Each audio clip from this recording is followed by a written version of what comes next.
মানুষের জীবনে 20 বছর পর্যন্ত ইচ্ছার রাজত্ব চলে, 30 বছর পর্যন্ত চলে বুদ্ধির রাজত্ব এবং 40 বছর বয়সে বিচার বিবেচনার রাজত্ব। প্রতিটি রাষ্ট্র নিজস্ব প্রয়োজনে ইতিহাসকে বিকৃতি করে। জীবনকে যদি তুমি ভালোবাসো তাহলে সময়ের অপচয় করো না, কেননা জীবনটা সময়ের সমষ্টি দ্বারা সৃষ্টি। নারী, টাকা এবং মদ যাদের কাছে আনন্দের সামগ্রী, পরবর্তী সময়ে তাদের কাছে তা বিষ হয়ে দাঁড়ায়। জীবন হতে পারে চমৎকার যদি আপনি একে ভয় না পান। এর জন্য প্রয়োজন সাহস, কল্পনা শক্তি ও অল্প কিছু টাকা করে। যে পরিশ্রমী সে অন্যের অনুভূতির প্রত্যাশা নয়। দুশ্চিন্তা দূর করার 1 নম্বর উপায় হলো ব্যস্ত থাকা। পরের উপকার করা ভালো, কিন্তু নিজেকে পথে বসিয়ে নয়। একজন মানুষকে সবসময় সন্তুষ্ট রাখা সম্ভব নয়। জীবন যতক্ষণ আছে বিপদ ততক্ষণ থাকবেই। বিনা পরিশ্রমে যা অর্জন করা যায় সেটা দীর্ঘস্থায়ী হয় না।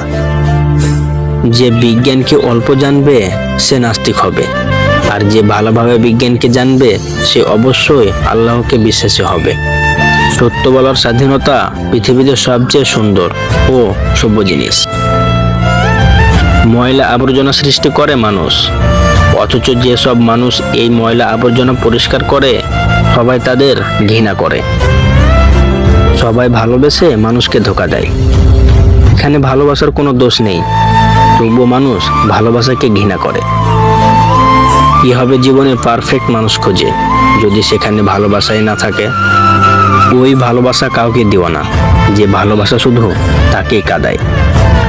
প্রত্যেক মানুষই প্রেমে পড়ে, কেউ প্রকাশ করে, কেউ বা লুকিয়ে রাখে। নিন্দা করতে গেলে বাইরে থেকে করা যায়, কিন্তু বিচার করতে গেলে ভিতরে প্রবেশ করতে হয়। সুখী তো তারাই হয় যারা অন্যের বুকে ছুরি মেরে ভালো থাকতে জানে। হ্যাঁ, আমি বদলে গিয়েছি। সময়ের সাথে তাল মিলিয়ে অনুভূতির পাতা ছিঁড়ে আমি হারিয়ে গিয়েছি।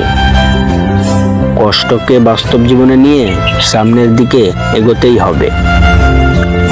যদি মনের অনুভূতি ঠিক থাকে তাহলে সম্পর্কটাও আজীবন। জীবন তোমাকে যেটা দিয়েছে সেটা নিয়ে সন্তুষ্ট থাকো। জীবন বড় বিচিত্র। পৃথিবীতে সবাই দুহা তুলসী পাতা, শুধু তুলসী গাছে যে পানি দেয় সেই খারাপ। মানুষের পুরো জীবনটা হচ্ছে একটা সরল অঙ্ক। যতই দিন যাচ্ছে ততই আমরা তার সমাধানের দিকে যাচ্ছি। সো গাইস, আমাদের চ্যানেলটি সাবস্ক্রাইব করবেন এবং আমাদের সাথেই থাকবেন। ধন্যবাদ।